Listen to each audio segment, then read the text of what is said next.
Hi, everyone. Welcome to this WFSB Plus exclusive. I'm Kara Sundlun. We're going to be exploring the Jennifer Dulos murder with the author of a gripping and compelling new book, Murder in the Dollhouse, with Rich Cohen, who's actually a Connecticut guy coming to us from Ridgefield, Connecticut. Rich, thank you so much for being with us. We really are excited to delve into what I'm calling the story behind the story as someone who has covered this for the last 6 years. Thanks for having me. Yeah, absolutely. I say this because when I had the opportunity to know I was going to get to speak with you, and I'll actually be able to moderate the conversation we're going to have at RJ Julia in Madison about Murder in the Dollhouse coming up on Wednesday. But as someone who literally has covered this for 6 years and saw every court case and all the documents, all that, you, in a way that I think so many have been searching for, stitched together the facts to create the story. It was remarkable. I want to just, for anyone who's tuning in, is foggy on the facts. Jennifer Dulos was a beautiful, wealthy mother of 5. Her husband, Fotus Dulos, was charged with her murder, killed himself, as we watched live on TV, before he could ever face a jury. Jennifer disappeared on May 24th, 2019, which just marks 6 years as this book comes out. His mistress, Fotus's mistress, Michelle Troconis, still in jail. Those are all the facts, but it seems you really tried to tell the story behind the story and shed light maybe on the motives. Was that what you were thinking when you decided to write this book? Well, you come to this story as a parent, as a person in Fairfield County and everything, and you sort of think, when you get to know about Jennifer, I got to think, like, how did she end up with this guy? So it's sort of like you got to sort of know where you come from to know where you are.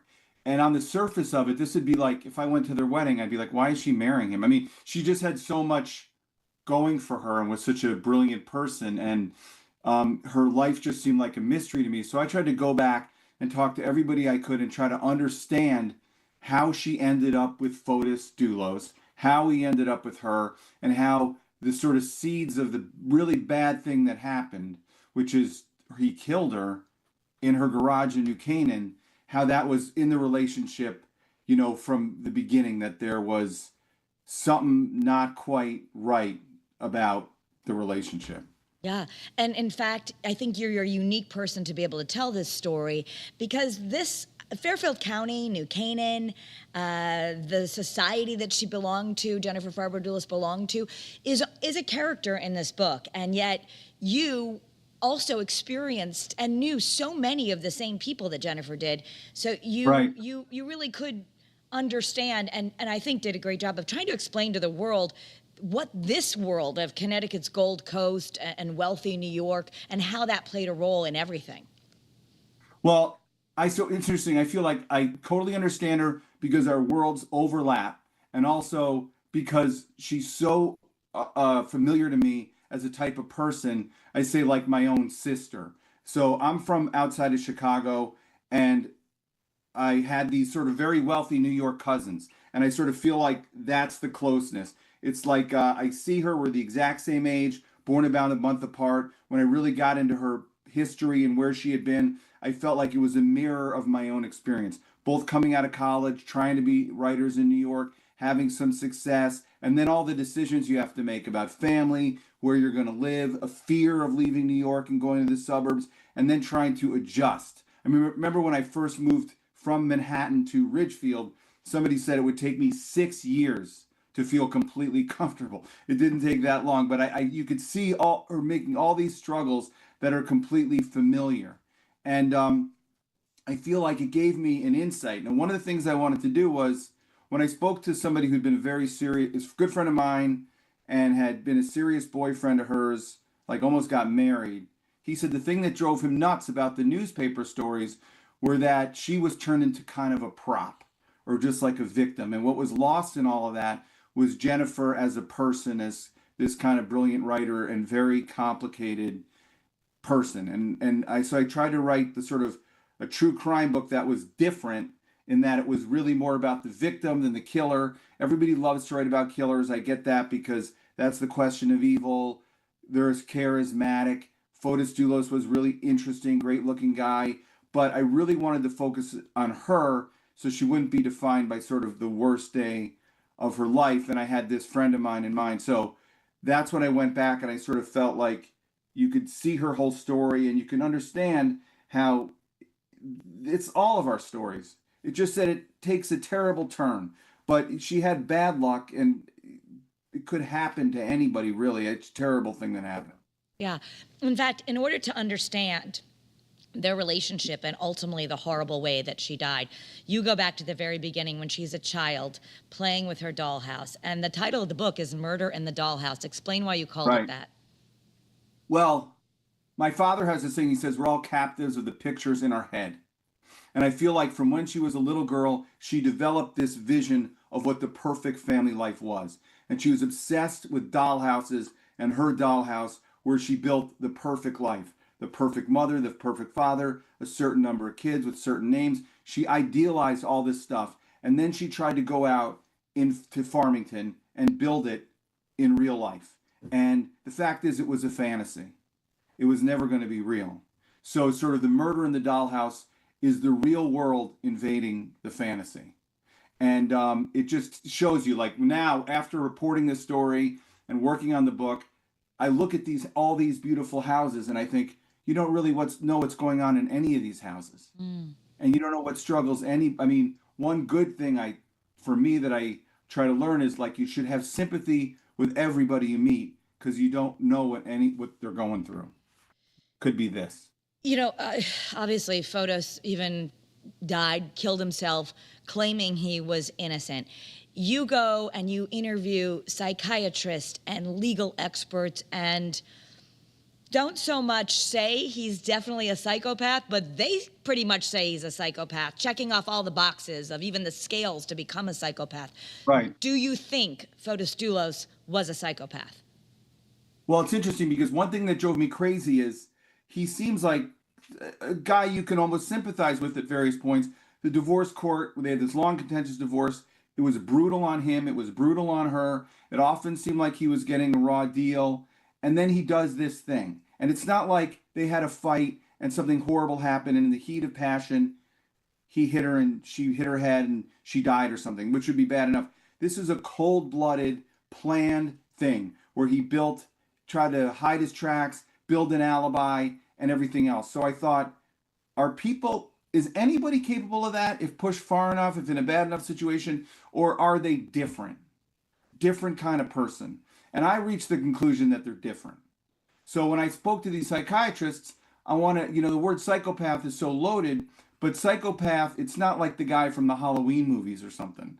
Psychopath they say 5% of the population they can sort of designate as a psychopath. A psychopath ultimately is somebody who feels no empathy for other people.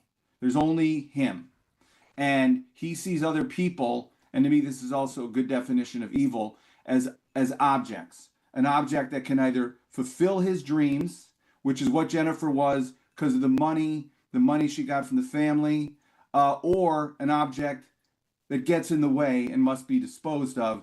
And that's what Jennifer came at the end when she wouldn't let him have what he wanted in the divorce, which was essentially everything. And one way to think of this story, and Jennifer herself said it, is she always said yes to him until the time she said no.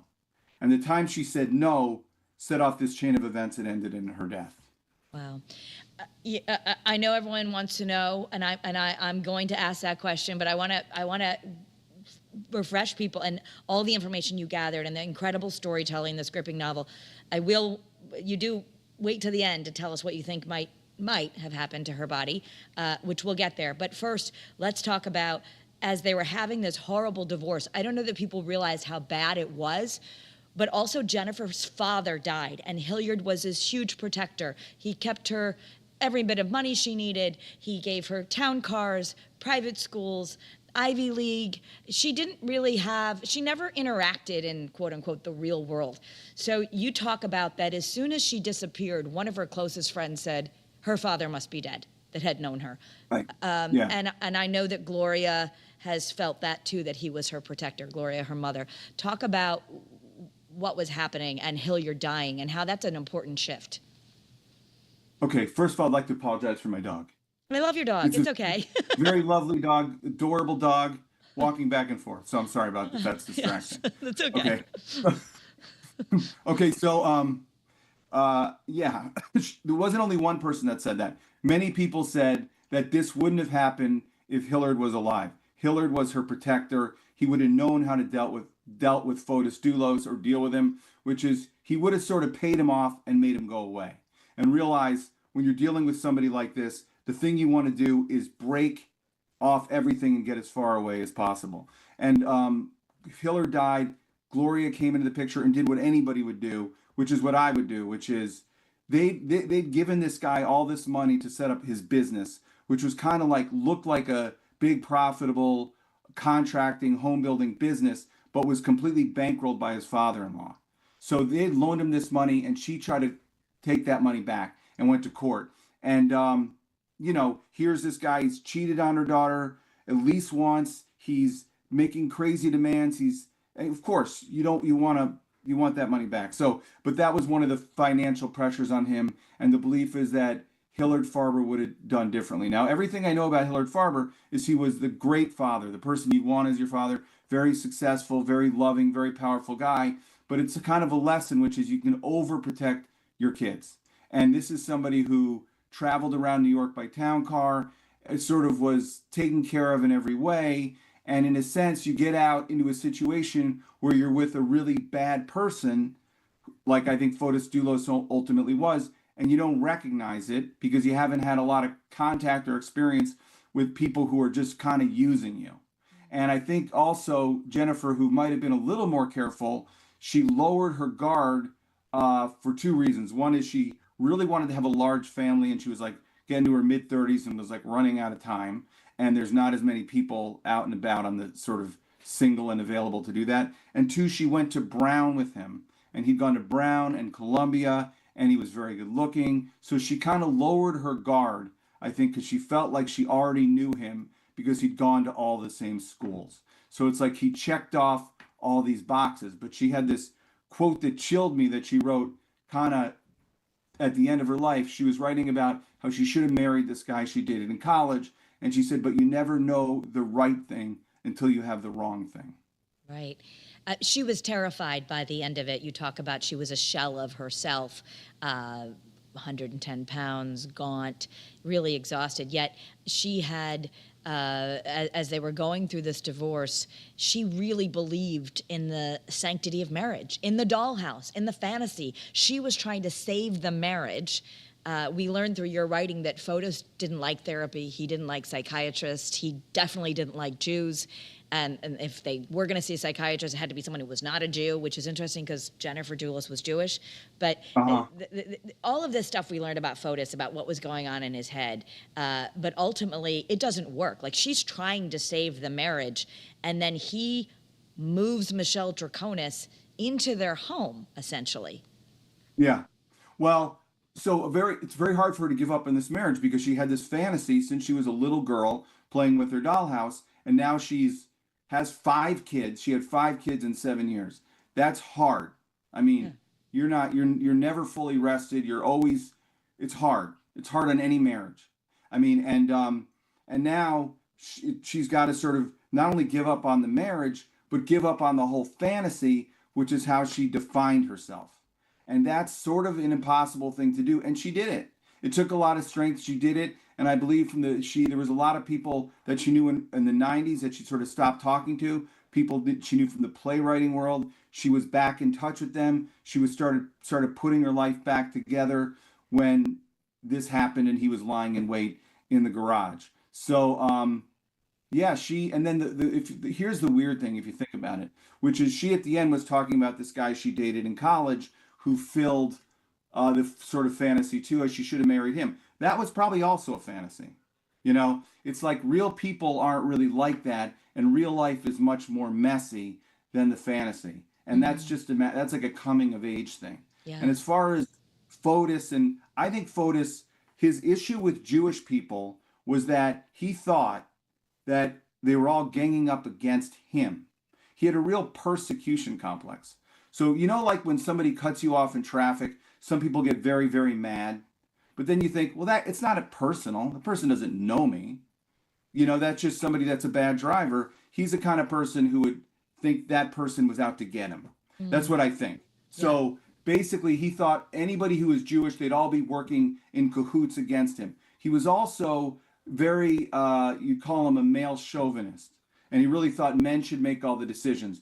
And like I said, Jennifer said yes to him. He dealt with Hillard. Hillard died. Now he's sort of being bossed around, or however he regards it, bullied in the court system by his wife, his mother-in-law, and the judge who he tried to get kicked off the case, who was also a woman.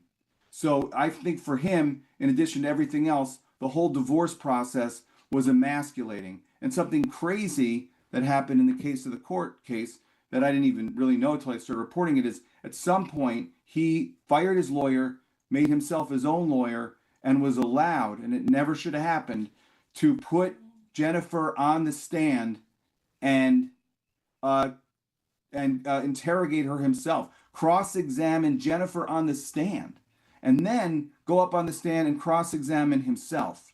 So all this is to suggest a case that had sort of run off the rails and gone a little nuts. And now I'm going to let my dog out the door. Okay, and he did seem nuts in some of these things, and people were noticing that. And before we get to the point of the crime, there's, he's getting more desperate because Jennifer, as you said, and this is where it's every woman's story who's a victim of domestic violence, she finally makes an escape plan and decides she's moving to New Cayman, she's buying that house. That's a whole nother issue. Fairfield County, as I said, is a character in this book. She's moving back to the Gold Coast, and where there's this belief that people who are successful in Farmington, they're not quite as successful, and that he was never able to crack that market that she lived in, that her father succeeded in. She's bought a house, she's moving out, she's doing all this. And that, it appears from everything was also a trigger, because all of a sudden she's really leaving, and she's got the kids, and that's where all the money comes from, is Jennifer's family and the kids' trust funds. Yeah. Well, so first of all, I think you're really right that it was about, it was status. Okay. And for him, it was a fear of loss of status. So I said I grew up in a suburb of Chicago that's not unlike New Canaan or somewhere like that. And I'm very aware of where I grew up, of the economic and status differences between each little suburb. When I moved to Ridgefield from the city, I had no idea. So I've studied all this like an anthropologist, trying to figure out what these different towns mean to different people. And something very key happened in the case that immediately got my attention, which is, and this came out early, he said that she told the kids, your father's not successful. Successful people don't live in Farmington. Successful people live in New Canaan. Okay, so that I think is ridiculous. I don't believe that she said it. And from the people that I spoke to, they don't believe she said it. One, Farmington's incredibly affluent, great town. But two, she raised her kids in Farmington. She spent some of the best days of her life in Farmington. She wrote a newspaper column in Farmington.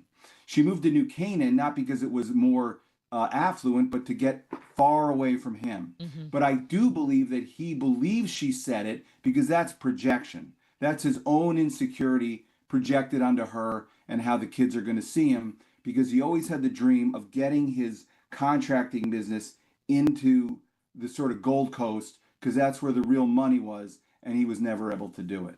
Let's fast forward to the day of the crime. We just marked 6 years since Jennifer Dulos disappeared. In your book, you detail how it likely happened. He was lying in wait in the garage. Days before, he had shaved his head, maybe to make him look like his helper. So maybe he was even trying to frame Pablo Givian. I'm going to let you pronounce his last name so I don't butcher it. But there's a lot of thinking that went into this. Take us to that moment and how, based on everything you read, he did it. Well, this is what I meant by he's sort of a psychopath, because it was so cold what he had done. He had spoken to one of his own contractors to ask where in a house like Jennifer's would the cameras be, you know? So basically, just a summary of what we know, which is he woke up very early in the morning and he had shaved his head, like you said. The day before, he'd gone for a pickup of his kids at Jennifer's house in New Canaan. possibly just to make sure his left DNA there, because he knew there'd be a DNA search. So he was super careful and smart. Then he woke up early. He had shaved his head to look like his employee Pavel, was from Poland. And he then took that guy's truck and he drove that truck down to Mawhinney Park. He left the truck there, and then he got an old bicycle of his, which is described as having ram's horn handlebars, which is a description I love because that's the kind of bikes I had when I was a kid. And then he rode like a mile from there to her house, and then was laying in wait, as the police say, in her garage. That's what they think. And the reason is because her body's never been found. So it's very, very hard for the prosecutors to prove, bring murder charges without a body, because the worst case scenario is you convict someone of murder, maybe even put them on death row, maybe even execute them, and then the person turns out to be alive. So there's got to, and it's happened actually 7 times in American history. So you've got to have a very, very good case. And this case was all this physical evidence, including so much blood in the garage in New Canaan that the medical examiner of Connecticut said no one could survive the loss of this amount of blood unless they were immediately transfused with more blood.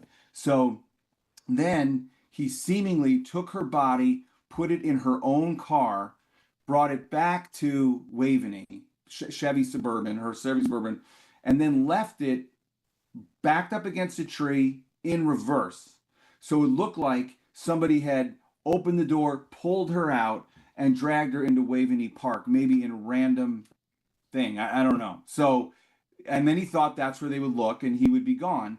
And what he then did is at some point, he got rid of her body. So that's a question. But he took the physical evidence from the crime, which was her clothes. I mean, it's even saying it, I'm not going because it's so horrible, but zip ties, Vineyard Vines t-shirt, a bra covered with blood, all this duct tape and paper towels covered with blood. He brought them back to Farmington in the truck. And there, Michelle Troconis met him, and they cleaned up the evidence. Michelle Troconis later said she didn't know what she was cleaning up, and when asked about the blood on the paper towels, she said she thought it was coffee. Okay, but Pavel shows up looking for his truck, and what does he come upon?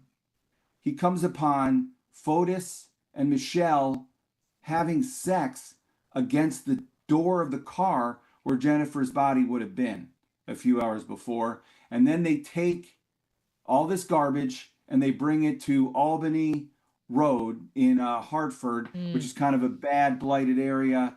And they he throws it carefully in many different dumpsters. And that is what did him in. The fact that he was careful to leave his phone at his house all day. So when the police checked his GPS, it would look like he never left Farmington. Yeah, a lot of premeditation. I wanted to stop for 1 second because you mentioned the zip ties. And in the book, I wondered, like everybody who's covered the story, how did she die? You suggest, based on everything you imagined in Murder in the Dollhouse and every piece of police evidence, tape, interview, that she likely was zip tied before she was killed and that he would have stabbed her in the garage. Right. Well, she was zip tied. But alive. I mean, pretty much from the police evidence. The question is, was she zip tied before she was killed or after she was killed? I would think. Yeah. And it doesn't make a lot of sense to zip tie. It makes you can imagine it. It doesn't make a lot of sense to zip tie her after she was killed. So this guy was so angry at her, and this was anger that built up over the course of a few years. And I just see this incredibly brutal crime, this person venting their anger. And one of the really chilling things that came out really clearly in Michelle Troconis' trial is the night before this killing, he had this kind of dinner party where they all pour champagne and toast new beginnings. Yeah. And it's hard to think that he doesn't have this in mind. Yeah, so then everyone wants to know, where's her body? And you do introduce one person who had a theory. Can you elaborate? Well, basically, he was on film all day. He was on, they know where he was all day, except there's 2 gaps where he's sort of off radar. One is in New Canaan, and the other is he's in Farmington. A lot of people don't believe, and I agree with this, that he would bring her body to Farmington because that truck he had taken was unreliable. It broke down. it would be very risky for him to take her body all the way up, 50 miles north. So the thought is that he got rid of her body somewhere in New Canaan, and there's been some mention that possibly somebody helped him, somebody who even came in from Greece, and he handed off Jennifer, and that person got rid of her body. And if that's the case, you'll never find her, because the police are only looking along a short, narrow band of space where he was that day. If you move off of there, and I give you a lot of examples, there was a woman named Chandra Levy who was killed in Rock Creek Park in Washington, and they searched all over Rock Creek Park, and they never found her. And then they found her like 10 feet away from the walking path, right where they'd been looking. But the world is so big that unless you stumbled upon it by accident, that's what I think likely happened. And I don't think you'll find her body until somebody puts in a new swimming pool or builds a new house or something like that happens, maybe 10 years, 100 years from now. Wow. There was also a theory that at the end of the book, a woman who you interviewed and took you on a drive, and you said, "Where's the body?" And she's intimated that she thought maybe he would have put the body in the garbage cans with all the evidence, and it would have been incinerated. Right. Well, see, though, so here's an issue with the police investigation, which is they got Fotus's phone, and it said that he was on Albany Avenue, and he threw the garbage out in all these dumpsters, but it was Memorial Day weekend, which that's why it's 6 years ago, it just passed, and half the garbage was collected. So it's possible that she was thrown out in one of those dumpsters, and that garbage was collected, and it was all incinerated. So that's what she thinks happened, and that's possible. But I just don't think he would have been so risky, because he was so carefully risk averse. Although, of course, he took the biggest risk in the world and got caught. But to drive her all the way up 84, whatever route he took, with all those police along the way, all the things that could happen. But that is another possibility. So Michelle Troconis is in jail. I'm often tagged, as many journalists are, in her Instagram post, as she's still claiming she's innocent. The stories you tell, that she had a certain deadness inside her as well, that people called her Bizarro Jennifer, that she sort of looked like her, but with vacant dark eyes. Do you think Michelle Troconis, based on everything you have researched, was involved in planning the murder?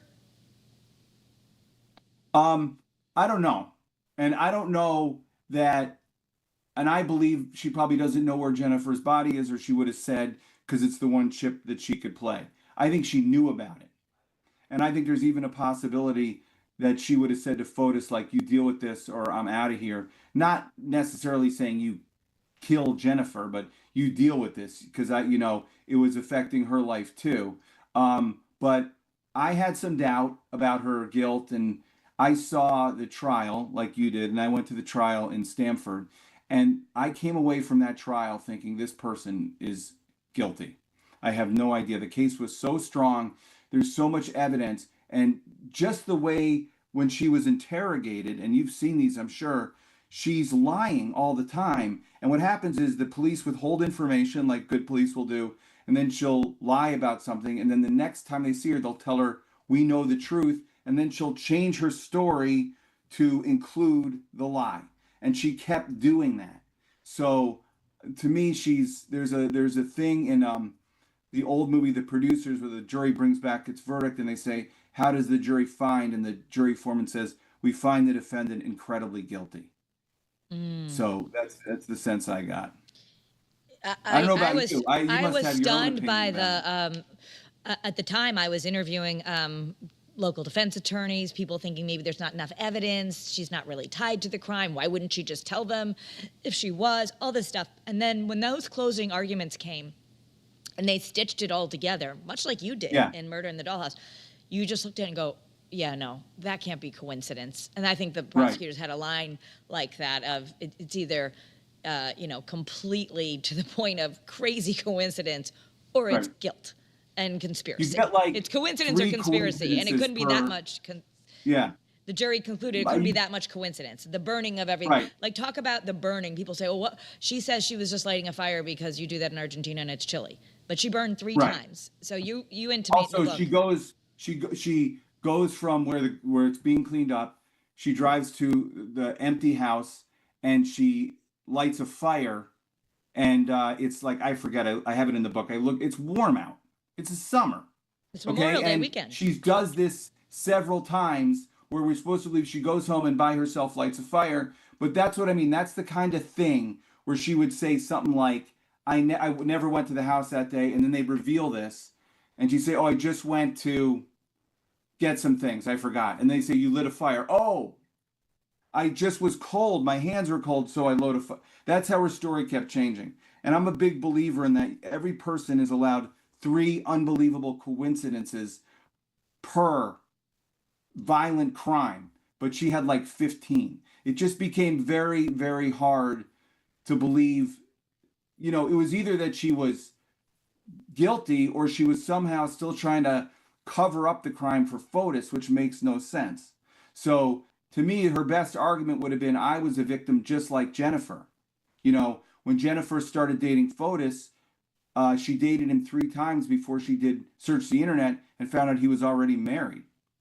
Yeah. So you can argue that Jennifer, the first time around, unknowingly was the paramour, but that's not what she argued, and that's not how it came up. And the thing, it was such a tragedy because when you're in the court case, this was horrible, but I was there at the courtroom, and there's Jennifer's mother and Michelle's parents, who are very successful. I think her father's a cardiac surgeon for infants. Like, he operates on babies' hearts, which is like, it's like the most serious thing, hardest thing a person can do in our society. And this tragedy has happened to him and to her, to Gloria, and they're separated, and maybe in a different world they would have been friends, but now they're both, it's almost like you want people to live as long as you can, but some things as a parent, maybe you don't want to even be around to see happen. And this is just such a nightmare that that's one of the things about Fotus that really drove me crazy, which is by killing himself and leaving sort of a ludicrous suicide note, he left his kids and his family not knowing what happened to their mother and what happened to their lives. And it just seemed, at the end, such a selfish thing in addition to everything else. Yeah, I think in the book you say you gave that suicide note to an expert who said it's one of the most psychopathic suicide notes that they've ever read. Because everything he ever says, it's him. He's the one suffering. He never, like when Jennifer first disappears, so he's got 5 kids, they're with their mother, suddenly their mother goes missing to the point that the police are looking for her. The police call him, and he doesn't even ask about where she is or how she's doing. He doesn't ask because he knows. That was part of that was interesting to hear that, because even just reading the newspaper, you might not have known all that, and like the police immediately becoming suspicious of, why does he not seem concerned, and that he files for sole custody days after. Like, why are you filing for sole custody? Do you know she's not coming back? And so, as I know we're going to end up winding our time down together, but I still have some more questions. So he shows up after, thank goodness, Lauren Almeida, the nanny, who now has become almost like a parent figure to all these kids. I know it's taking a village to raise the 5 Dulos children now. She takes the kids to Manhattan, to Gloria Farber's apartment. And he goes to get them and is arguing with the doorman, even almost fighting with him, wants those kids. Thank goodness they call New York police, and New York police call New Canaan and say he's not allowed to be with those kids unless it's a supervised visit. I mean, things could have been very different had he gotten the kids as he probably planned to. Yeah, I think his plan was, he knew there'd be a police investigation. That's why he tried to make it look like that her employee had killed her. That's what I think he was trying to do. And that she was somehow buried in Waveney Park.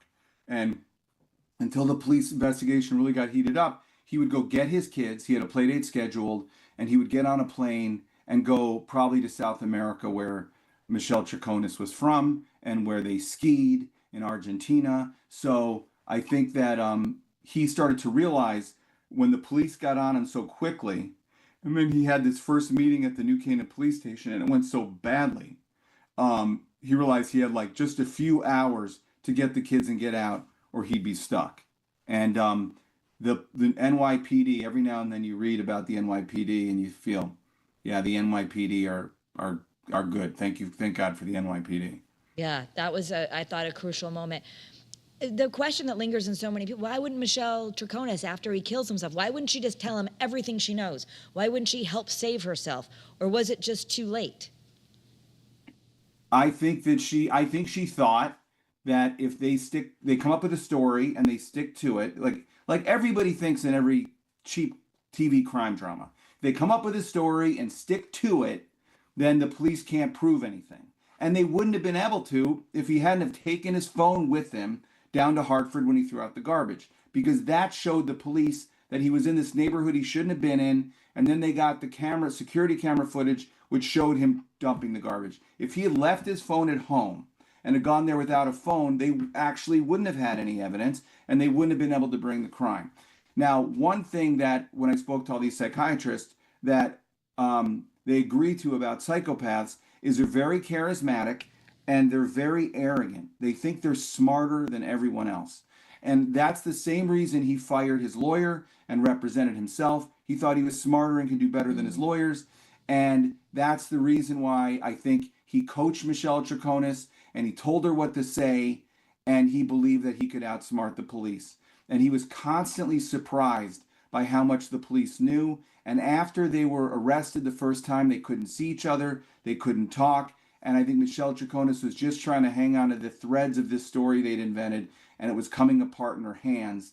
And I think by the time that she realized what was happening, it was really too late, because she hadn't come clean right at the beginning, and she didn't know where the body was, so she couldn't even give him that. Okay.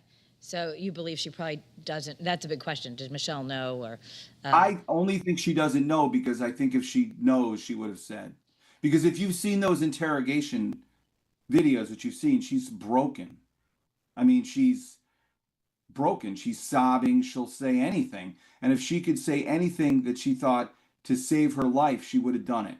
That's my sense of what happened. although she doesn't tell them that she went to go Albany Avenue, and while he's throwing away bloody clothes and things, Right. she says, "Oh, I didn't know what he was doing. I thought we were going to Starbucks." Now, I live in the West End of Hartford, so the Starbucks she's talking about isn't exactly on Albany Avenue. Not only that, somebody told me she drove past 3 Starbucks to get there. Yeah. So, it was, but that's what I mean. Like, so right after, as you know, like right after the crime, they wrote down everything they did that day, which the police got these alibi scripts, they called them, but they left off Albany Avenue. And then she said because it was just the highlights of the day. And they lied about having sex in the shower, because they both said they started the day with that, which would probably be memorable, but it didn't happen. Right, but that's the kind of thing you make up if you think, oh, I'm going to make up the perfect alibi. We were having sex in the shower in the morning. I couldn't be there. Who wouldn't remember that?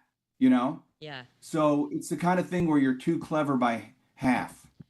So I mean, he just wasn't as smart as he thought he was.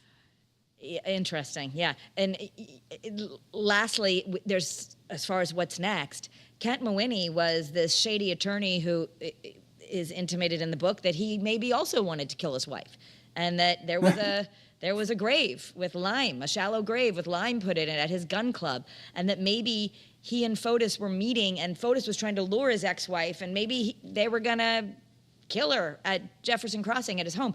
I mean, there's so much to this story, but Kent Mawhinney's still out there. He was like, and he started running, I guess, when police first came after him. So that seemed to make him guilty. What do you think his involvement is? And you uncovered some things I hadn't heard about what he'd even said to Fotus and the lies police caught him in. Well, he told a bunch of stuff. So Michelle, when the stuff that she said turned out not to be true, she made up new stories that included the new facts. Mawhinney did something I've never seen before, which is he said after the first police interrogation, I believe, that he'd fallen down the stairs and hit his head and didn't remember anything. Yeah, he faked amnesia. Yeah. So I don't know. I think being very rough about it, I think what he basically said is Fotus had talked about doing this. This is because Fotus called Mawhinney that night from Albany Avenue as he was throwing out the garbage. Okay, so according to and they saw each other the night before the killing and had this discussion. So according to Mawhinney, he had told Fotus not to kill Jennifer, and it was a bad idea, and it'd be a big mistake. And he thought Fotus had agreed and wasn't going to kill her. And then he called him the next night and said, "It's done." Fotus called Kent Mawhinney and said, "It's done," and you took right. that he took it to mean that he's killed Jennifer. Right. So he didn't know. He found out after the fact. But even if that's the case, he then is guilty of withholding evidence and obstructing and all the other things. So and the weird thing is, Fotus, by killing himself, left Mawhinney and Michelle holding the bag. Yes. Because the only one who can pay for this is those two. The main person is gone. So another selfish thing, which is he sort of laid it all on his compatriots. So Mawhinney to me is the least important, super interesting. And by the way, I'd like to say to people that Farmington and that area is beautiful. I don't want to bring down real estate values. These are unusual characters there. It's not what's usually going on. Yes. Okay, so anyway, I think that it's still to be determined, like if he's going to be tried or, what's going to happen with him. I think they're still figuring out. I'll tell you one really weird thing I came across, which is you hear about people who are in jail. He was in jail for a while, getting out of jail for a couple of days. Usually it's to like go to a funeral of a parent or maybe seeing a kid getting married. They'll let him out for a day. He asked permission to get out of jail to referee youth hockey, which I found so strange as a parent whose kid plays youth hockey, because you never really know what's up with the referees. Right. Yeah. You said that, and you never really know. Right. I mean, there's so much to go into, and I want to let everyone know the book is available now. Depending on when you're watching this podcast, you have a chance to come see you at RJ Julia. It's possible. I know it's a ticketed event. It might be sold out, but I will be there to moderate the conversation. I want to leave this last little bit up to you. Is there anything that, people have so many questions. They're so fascinated by this story, and yet it's so sad. I mean, my heart breaks for Jennifer Dulos, for her children. I heard that one of I think the one that's going to college did quite well. I believe is going to Duke. Their lives are forever ruined and impacted by this horrible crime. And every year I MC the Jennifer Dulos Walk at the Hartford Yard Goat Stadium. I know the family really wants to continue to help other women who may be going through this. Do you think, in part, that's why the story is still so compelling, written about all over the world? Because as much as it seems different from people's lives, there's also commonality. Yeah, I mean, there was this Jennifer's Law, which sort of about coercive control, which is, there's an idea, like what his lawyer argued against the restraining order was he's never touched her, there's never been any physical abuse or violence. And there wasn't any until he murdered her.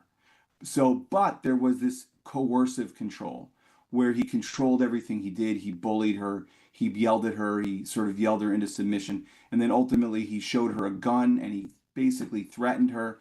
And I think it's important that all these signs be taken seriously as preludes to violence so you can get in the middle and get in the way and prevent it from happening. And I think that that's one of the really chilling things, which is this incredibly brutal violence in the most mundane domestic setting where we all live. And the fact that you don't really know what's going on in other people's houses, other people's lives. And that there's so many women I've spoken to, especially women, who are like, there but for the grace of God go I. I mean, with these bad, scary relationships that can just could go wrong. So I think that it's important that people take all the warning signs, and I mean people, I mean the court system, the police, the people that actually have some power, that could take all the warning signs that aren't violent, but fit a pattern of kind of bullying control as seriously as physical violence. So there could be some authority involved before it ever gets to this level. And it's almost like this divorce, if in some way there was a system where it could just be mediated and settled, And one of the really weird things I came to decide about this is it's one of these things where everybody wants to be rich and everybody wants to have money. Okay. But in some instances, having money is bad. It makes it worse. This thing, because there was a lot of money, it enabled all the worst behavior, and it allowed this divorce to stretch out to 400 filings and many, many lawyers. And if you didn't have money, you couldn't afford the lawyers, and the thing would be settled. So Yeah. ultimately, it's a story about sort of the divorce system and the need to. I grew up in everybody's parents got divorced. I watched what would happen to all these kids I grew up with, living in the wreckage of this, and it was something I thought we learned that the only thing that really should matter in the divorce is what happens to the kids, and they often get lost in the middle of the fight.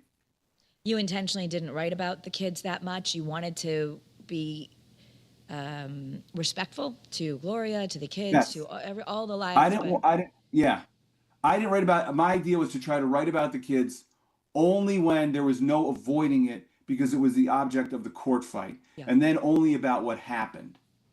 I mean, so leave them out of it as much as possible. The thing is, this is unusual because I'm coming at a story that's been covered so carefully. There's even, there's been a Lifetime movie, there's been podcasts, there's been documentaries, and I do think about the kids and this idea. Somebody said to me, the kids might read this someday. What are they going to think? And I thought, well, I assume because if it was me, the kids will read and maybe have already started because they're old enough, the oldest ones, to read everything they can get their hands on. And I hope that when they come across my book, if they come across it, they'll get a sense of their mother's life beyond that last year, beyond the divorce, what she was like as a person, and her at the center of her own story instead of it being the story about Fotus Dulos. Yeah, I do think that comes across. Thank you, Rich Cohen, for being here, for really delving in. Before we let you go, is there anything else you think that's coming next? That are people writing you? Any more tips or anything that came to you after the book that you'd like to share? Well, the book's been out less than a week. Yeah. But if somebody calls me with some information, I will call you. You'll be my first call. Thank you, or to whomever. But I imagine you will be that person now that people might want you to start writing letters, start investigating. It's certainly a mystery, but I do think you did a good job of filling in the blanks about how something like this could happen. A guy who had no violent crime history, and they seemed to have the perfect life, and it ends so horribly. So there's a lot of question marks, and you did a fabulous job of piecing together the story behind the story. So I thank you for sharing your time with us today. Thank you, and that means a lot coming from you. Thank you. And I look forward to moderating the conversation at RJ Julia, and I wish you lots of luck. And of course, as we do this, our thoughts and prayers are with all of Jennifer's family who have been forever impacted by this horrible crime. So thank you. Thank you. Thanks. And I agree, and I will see you tomorrow. See ya. Thanks. Okay. Have a great day. Thanks, you too.